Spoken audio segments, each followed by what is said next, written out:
አባቴ ሀቢቢ ድምፅህን ደከመ አይቼ አላውቅም ልክ እንደዚህ ታም jireenyi ilma namaa kamuu baadiyyaa irratti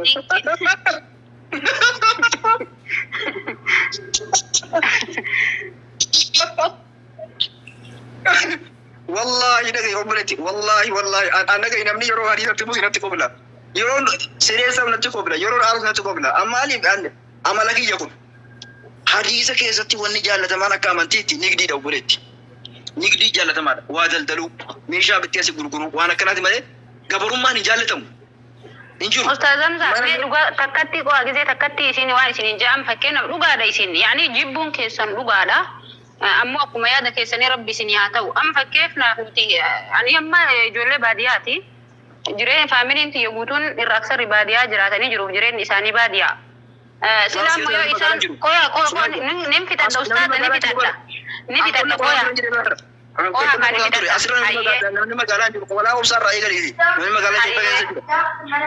hayyani bitadha ustaaza ama fakkeenyaaf yoo amma faamiliin tiyya suni qabeenya qabdu guutuu gurgurteetiin magaalatti galan taate keessattuu namni baadiyyaa irraa magaalatti gale kuni jireenya magaalaa kana waan hin beekneef booda fassareetiin ammallee harree fi farda waan ittiin qotatu sokatee baadiyyamuu fi sanitti deebi'a jechuudha. Maaliif jennaaniin hin baratanii hin danda'anilleedha. أما اللي لما تحسين جتني بيا إثيوبيا سنتي قالوا akka jettan du'aa ima godhu wayya malee namni biyya ofii irraa gar biyyaa fi biyya ofii hin hanqatanii gar irraa dhaqanillee hin jiranii nama akka mataa kiyyatti yooniin gale biyyuma tiyyatti gala garri irraa isii dhaqu hin jiru. Irra kan ibar dhagay barboolete siinu badhaadhi siinu badhaate laalama kargallu si qabamnee beejee qabamnee fuudha qabamnee biyya fuuna malee waa gammachuudhaan gartee maatuma achi keessa fayyaa qabne wayii taasisuu danda'ame dubbifnee deemuudha malee gaafa qabne nu galchan harka keenyanii kanas akkuma nama gara atiraa deemuudha. Wali galee miti nan godhachi jedhi wallahi taasif wala Allah ani akhiran jirechuudha miira obsaa eegaa fi ustaaza dhugaa inni wanni biyya Itoophiyaa keessa jira miira isaallee eegaa fi akka ittiin dhagahan yeroo obsa ila wallahi obsa ikkiti jiru baas ila dhagayi obsa wal salphatu gaarii miti ni majalisi kan jiraachaa jiru. لا إنه مجلس لا سمية لقاها السلام عليكم رتب البلد وعليكم السلام ورحمة الله وبركاته لا الجيران ياتي أوبسا لقي باربو أم بيجن كبجدي يوروبيا ربارا كبني بيجن نقلجن إنه إثيوبيا وين جدي أرونغاري بيجا كي كبدي كان كوبي كبو أنما إثيوبيا تجري بر biyya kiyyan jira jedhee gorsaa harkifadhee osuun deemu bar naannaatin hin jenna hudhaan gitti masiib ilaal innaatin hin jenna ayyaallee nagara wurid era baakkachu Allahn biru zimbal dammu fataariidhaan hinde funyaan qabi hashiishati nagasira hashiisha kumasi funyaan diishina bakkaatee kanatti si galee qabi qarabaan na jala miidhina jalaadhaanii xaa dhokkee keessa deekaa soddoma gootuu ashhadu an laa ilaaha illallah kan hamzaan bakka kana jiraa hin beekne aboo kana kurgun biyya kiyya keessa jiraata rabbi sodaa dhuuti namana maal jechuudha sagalee ni jiru jiraami sagalee kana asirraa wama takkana dubbasnaa sinna qaban hattuuna hatti wajjin sillaalaati dhaggeeffadhaa yoo giddiin qabanii na galchanii wanni godhan galee bakka giddii sillaa du'aa qabamnee akhiraa deemna waa jaalannee deemnu walii galee miti mali asirraa natti faasanii waan tuqunaan jeena biyya qabna maal qabnaa minaa ati balanyisiga alsamaa amanan biyya asirraa hashiishanatti dibdee waan hin qabnarraa fuuteesi na dhiitee na kabaltee dhokkasee na gangayyitee rabbiin na baasee lubbuu kiyya shaadhaa irra harkee deemte wallaahi dhaasim manam na gaafata maachuu mane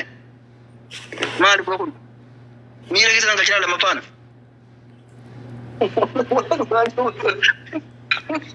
wallaahi dhaasim wallaahi wabillahi ilaa yoo dinta wallaahi du'aa sini godha laa du'aa sini godha waan hamsaarra kee rabbii sinirraa ragamu jedhaati sana booda maqaa biyya sanaa yeroo dhaame kiiloomeetira 60 miidhaan asirraa kophee baafattanii adabadhaa ta'a waliin irra ga'e isinirra hin ga'in hayi maal jechuudha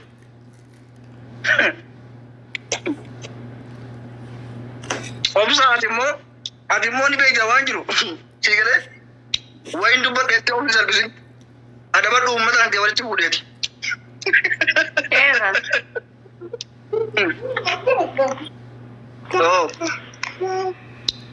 دوبا يا جوان سرقيف تبيته باته وعليكم السلام وعليكم السلام ini sakka kayak gitu doan tebga umat biar rakan ramba لكن والله أبان رب سلام والله أبان مالي فلان لأن كينيا دنيا طلبوا رب سلام والله لازم لم يروح جرا لا لكن بدأ حيون كينيا وانجري أبو سكالي كينيا وي ورا بني بور لفاقية سر أنا في اسمه واني رأيو في نركني أو في فد وانا كل نم ورا بجلا أوزار بسرعة دوتي والله جلا من ورا ورا ما نجرو فكاتو ولا جرب ريت وجبسي ثاني بر لا زيارة دي كوبا كوبودير دم دي من ربنا وابازنا جاء يصير هذا بتوع كنا راكو كبستاذ سوداتي راوا أبشر ما بريدو أسوق جرتاني كوبان مجرو لا برمي كذا كي لا والله أنا همتاني زما قرطون أنا إردي بلا في كجبا كنا فلو بيك وسين لما تيماتي وانجروان مال جشور بقى دوغان كجبا خلاص مال تبر أستاذ أمزا توار مجرو تبتشو جرتاني بر توار مجرو صح نعم كاكا عران قديه كيسابه كاكا خنيا فوني فيها عران أمو كيسات همبسي كيسا جرول لهم بيتاني جالتي وافيس تاوتي جرو أما والله جارن والله أبنا ماري من زلوا بارك تمني جرين أستاذ يمزن جراتو جارن جراتو جربي خيست الحمد لله والله وبالله الحمد لله إنني سنبيه بيتا أوبسا يا بيتا ربي لك تجرون ربي كامل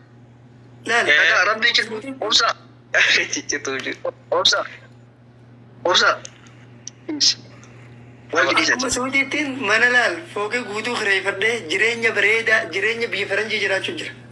Ni beekan inni Obsa yee beektaa waan jirtu jira beektaa wanni jireenyi alhamdulillah harka rabbii jira biyyaa bahanii fi miti beektaa. Bara akkasii miti obsa bara. biyya kuma cuunfadhu. Duuba dhagaye obsa. Bar dhagaye qabeenya akka Itoophiyaa jiru bar biyya Arabaa jiru amma dhagaye nuti bar waan dhabnee jira malee obboleessoo wallahi Itoophiyaa keessa nama makiinaa miliyoona 50 ofuu jira bar. nama mana villa addaa gartee wallahi lazim mana gartee miliyoona 120 jiraatu jira bar kana jechuuni dhagaa itti bari maatu qabeenyi biyya koy Daadhaanii miilaan lafatti darbanii kubbisanii waan xiqqoo mansan dura dhufa. la sana wallahi sana qofaa miti la sana qofaa miti abadan sana qofaa miti ati yeroo amma addunyaan lafarra jiraannu gartee samii gubbaa jiraana jedhamu keessatti ilmoo namaati barandaa buluu ilmoo namaati fatara qursiisi argatu si kadhatu biyya akkasi keessa yookaan du'ee badunaa wayya yookaan biyya gadhiisan. Dhugaa waan tokko kanarratti anis waan akka mataa fayyaatti na ajaa'ibu jira. Ati nama hadiisa keessa rasuuli sallallahu alaihi wasallam namtichi ofii isaatii nyaatee garaa guuttatee bule kan ollaansaa beela bulu muuminaa miti jedhanii baraboo. Namni Itoophiyaa keessa muslima jiraata Itoophiyaa keessaati. Muummata jira jettaati. Uummanni barsiisii mana kursii taa'ee nyaatu. Sii mana kursii. Waan si ajaa'ibu Itoophiyaa tana dhugaadha. Waan ajaa'ibaa keessaan Afrikaa tana keessa biyya haga 2-3 takkallee dhaqeetiin jira. Yoggaa Itoophiyaa keessaa baatee Keeniyaa gasseentu nama kadhatu guddoon agartu. Akkasuma Tanzaaniyaallee deemeetiin ture.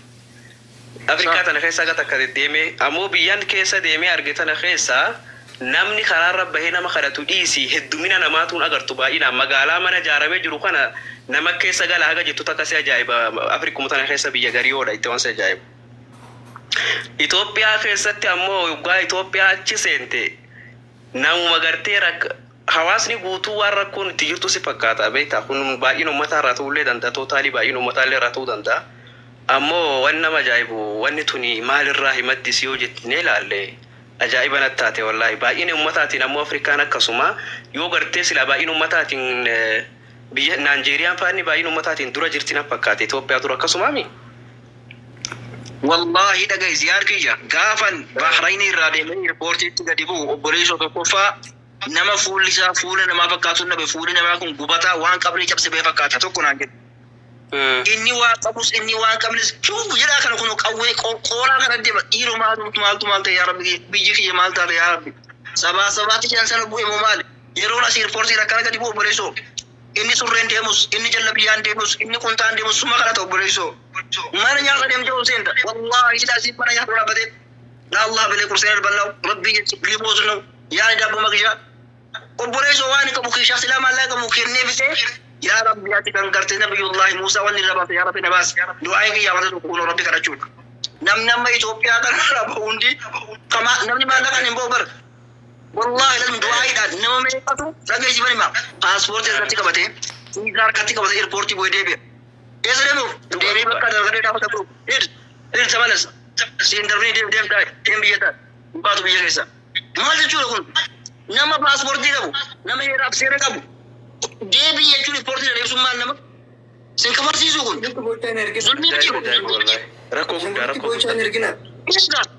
kana barat ilmoo namatti nama taatiyati nama si fakkaatu gaafa ni daabboo tokko gaafa kadhatee wanni jedhu anjiru gaariin ta'e mana biyya kiree maddeen jira mujrimni bar nagaan jiraataa obboleessu makiinaa miilee 50 ofuu jira garuu waan akka muslima tokkootiin nalaaleessa naguba namni tokko bartee isaa beela isaa kadhatu beela nama laalu natti hin tolu waan si ajaa'ibu Ustaaz Hamzaa jecha keessan kanarratti waan tokkoon argaa illee Afrikaa tana keessatti beektaa biyya Afrikaa tun hedduun isii hoggaa ilaalte jireenyi isii jireenya Itoophiyaa irraa gad fakkaatee sitti argamu jira ammoo akkasuma waliin uummanni keessa jiru rakkina irraa hin dandamata maal jedhan uummanummaan kunuu uummata Itoophiyaa kana kagartee baqatee keessaa yaa'ee kun Afrikaa tana keessa facee jiraatu kana ilaalanii warri Afrikaa kun maal jedhan beektaa maishaan Itoophiyaan hin guumu saanaa jedhan maishaa jireenyi Itoophiyaa kun akka malee ulfaataa uummanni keessatti gartee rakkachuu jira mootummaan isaaniillee rakkoo qabaa uummanni akkatti keessaa baqataa jedhanii beektaa dubbatan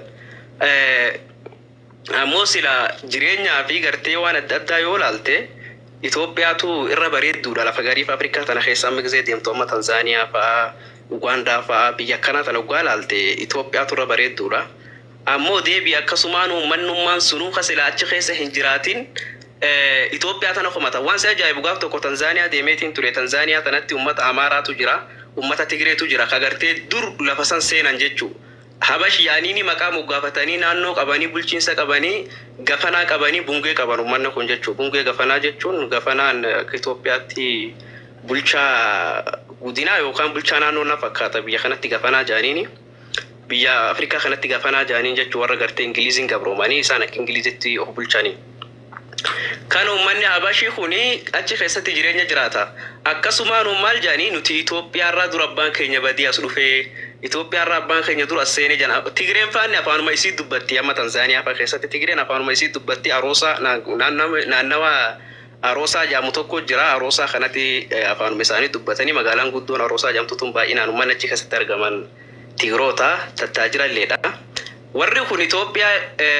waa'ee Itoophiyaa irraa gizee kaasanii si himanii akka gartee amma keessaa dhufaniitti rakkoo isiisitti himan of course warri kun yoo eega gartee biyya Itoophiyaa jamtu tanarraa bahee akkam xiqqaate amata dhibbaa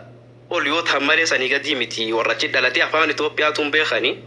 afaan isaan dubbatan Swahiliidhaa fi Ingilish dubbatanii rakkin Itoophiyaa warri kun yoggaa kaasee si himu ajaa'iba goota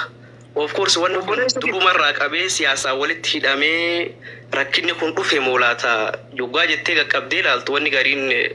caarraa rabbii ta'uu mala ajaa'iba yoo mootummaallee sila Somaaliyaa kan mootummaan qabne Somaaliyaan akkasuma waliin boontee jiraatti biyya deemtu cufatti ammallee baqataan Itoophiyaa irraa baqatu kun biyya jiru keessatti gartee konfidensiin qabu freedomiin qabu hacuucamaadha rakkataadha ammoo uummanni Somaaliyaadhaa kun akkasuma kan mootummaan qabne kan baqatee biyya cufa keessatti jiraatu mootummaa keessa isaantu jiran Ameerikaa yoo fudhatte akkasii Afrikaa tana keessa cufa warri tattaajirri warri horii qabu isaanii konfidensii qabanii biyya jiran san keessatti akka abbaa biyyaatii oli bulanii jiraatan kanaaf uummata keenya kana Itoophiyaa kana bakka yoo horii qabaatee taajira ta'ellee hacuuccama takka irra jira biyya dhaqu cufatti hacuuccaa qaba wanni kun maaliif tahaa waan kana na dhibe uummanni kun qabeenya sin qaban barnoota sin qaban maqaa Itoophiyaa irraa dur baqatanii dhufan saniif hacuuccaan waan irra jirtuuf ol baasanii Itoophiyummaa isaanii tan himachuun fedhan amma biyya jiran kam keessatti jechuu kasilaa barra bulchiinsa mataa isaanii qabanuu of dhugsaa jiraatan maali wanni kun oomee waan kanarra ustaaz maal jettan ilaal habibii kiyya anamma dhaggeeffadhu amma an dhugaa jiru haasee hidhamuu sin barbaadu mucayyoo tokko jirti asi Bahraynii hidhamtee hidhaasi fixee kaadhe Itoophiyaatti gale jedhanii tikkeetti kunnaaniif asitti hin du'a malee hin galu abboo kottuu galu mucayyoo wallaahi harkisanii jedhan kuma kurra kaatee hin galu biyyatti mucayyoo kottuu laan galu maaltu maal ta'e hin galu kanas hin galu والله إلى يوم ما نجاجرتي أما تقدر جور مجيوم مجيو أرسيتي جولي أرسيتي أما يوم بيجا قبدي هذا قبدي أبا قبدي من إذا كيستي شاوين تولا نيان تولا دوغاتين تولا إثيوبيا كيستي نبي تقوليسو جرو بريدا نمي جراتا رجدا منا مغرتي نياتي رجع بلوكو ولي قال لي الرهيدو نمني إثيوبيا كرتي غورنيتي يوكا داونا في كينيا دندن ديمو يوغندا دندن ديمو ساوث أفريقيا دندن ديمو إثيوبيا كدن جرو بريدا جراتا رجدا مي نمي كرسي نياتي لا كنا نياتي جراتا نياتي دو جرو أجايبا جرو أدا كنا كيسا جرا ولي قال لي إلان كوني أن ربو متي مد مري وان كان وان دبلو سينكابو مالي في الرهدون نما نوتي أما وني جبوا وندش على بيلا نما بيلا وارجون فيدون نما نكرت وارجون فيد خلاص أمبر سعودي اللي جرب بحريني جرب دواي جرب قرون كذا تاني كذا بقى لولا بابو بنا مي وان كنا ودو هذا برات نم إيش ولي قال لي بيبي أنا كسيتي نوتي رب ماتي بونيا ربي كمنا ummata keenya kan hojjetee rakkoo rakkaasu ilaal inni geessaati Itoophiyaa keessatti bulchiinsa amma jiru keekuu fi miti beekaa osoo malaayikaan dhufee Itoophiyaa bulche ilaala osoo bulchiinsi malaayikaan osoo dhufee Itoophiyaa bulche Itoophiyaa waan sirrii osumatti fakkaatu maaliif gaafuma rabbii uumu akkanatti uumamtee irratti fakkaatadha akkanatti jallattee ilaala kan deddoomte maaliif waliigallee Tigreen bulche jijjiiramuu didde Amaarri bulche jijjiiramuu didde Walaayitaan bulche jijjiiramuu didde waliigallee sabab sababni wali gale kutte jijjiiramu deebiti kuni sheekni keenya tokko maal jedhe Itoophiyaan gaafa jijjiiramtu jedhe ilaal Falasxiinii fi Itoophiyaan gaafa jijjiiramte jedhe qiyaamaan ka'ee jira jedhe isaa fi rabbii isa jecha kana beeka ani beeku naaf hin galle jechuun wali galle sababa kanaatiif bulchiinsa illee qeequu miti malaayikaan illee osoo bulche waan itti beeku natti fakkaatu hin beekne waan Itoophiyaa kana ichi marzii tokko jira lama jala qabramee jira wanni jira kun hantuutaa fi lukkuu gurraattii qalanii deemaa barsiirii bar yaa hidhamaane bar Oromoo marrandee hojii hojjetu Itoophiyaa keessatti nama amata guutuu barchaan godhaa bayan hojii waan jedhamu kun fedhu jaalata kun obsaan na beeka kana maal lafaa kee buuta kee kee boodee beekaa deeme barchaa kee kana qabadhee kana boleessu hojii waan jedhamu ni dheessa kun Oromoo hojii hojjetu bar diriin fattee qamoo buna dhuguu malee hantuuta gurraattii qalamee jira ilaal okay hantuuta tu awwaalamee jira lafa jira boleessu lukkuu gurraattiitu mataan gadi gargarfamee qalamee awwaalamee jira sumammaa arguu jiru kana kanaaf biyyattiin keenya gartee hiree nuti qabnu biyyarraa eessaan baanaa akka nama du'ee qabrii keessa jiru bar namni ga'an gaafa biyya kana dhufu yaa hamza baga rabbi si baase namni sari yeroo mana hidhaan ture moo maalan kan jiru taasiyaa raggodhachi taasiyaa yaa obboleessa kiyyaan an biyya kiyyaa inni tokko biyya ormaa dhufe maasha Allah baga rabbi si baase yaa hamza yaa baga rabbi si baase amma obsaa murasuu kee Itoophiyaa irraa bahe yaa obsaa kiyya baga rabbi si baase wallahi amma jiruu ajaa'ibaan jira inaa miti osoo Itoophiyaa irraa keessa ta'e namni jalqaba boostu godhe maasha Allah tabaarakallah aboo rabbiin gartee dukkana keessaa dukkana sadii keessaa nabiyullahi Yunus hin baase baga rabbi si baase Ustaazam sabar waan tokkoon asirra gaafadhee bar gaafii kiyya tokko kana isin naan hubatintu jira bar wanni jee beektaa amma baay'inaan Afrikaa keessaa biyyi baqattummaan beekamtu Itoophiyaa fi Somaaliyaa nan jee bar Somaaliyaan Itoophiyaadha ammoo Somaaliyaan tuni waggaa baqatteellee biyya dhaqxe kamuu keessatti feetu Afrikaa taanaan Ameerikaa Eeshiyaa biyya kamuu keessatti arguu dandeessanii sintunarra beekuu mala warra kana gizeen argu Afrikaa tana keessatti baay'inaan hin arga Somaalee tana akkuma Oromootti Oromoon rinumaa osii baay'inaan jira baqattummaadhaan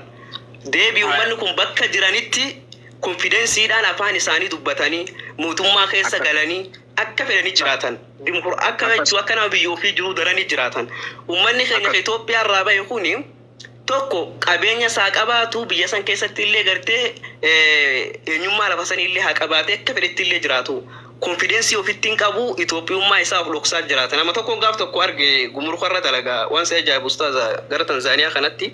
gumruka jechuun warra gartee boodaarra dalaga boodar Itoophiyaa jaan kana boodaa jaanii warra gartee dangaarra danga gizee tarkaanfattu waraqaa siidhaa kana jechuu namni kuni durii dhaloonni abbaa isaanii Itoophiyaadha Itoophiyaarraa dhufanii biyya kana galanii warri sun namni sun ummata kibbaa kana ummata kibbaati jechuun manni namni sun burjii jaaniini burjiin tun ummata kibbaa kana keessa jiraatanii namni kun maal jee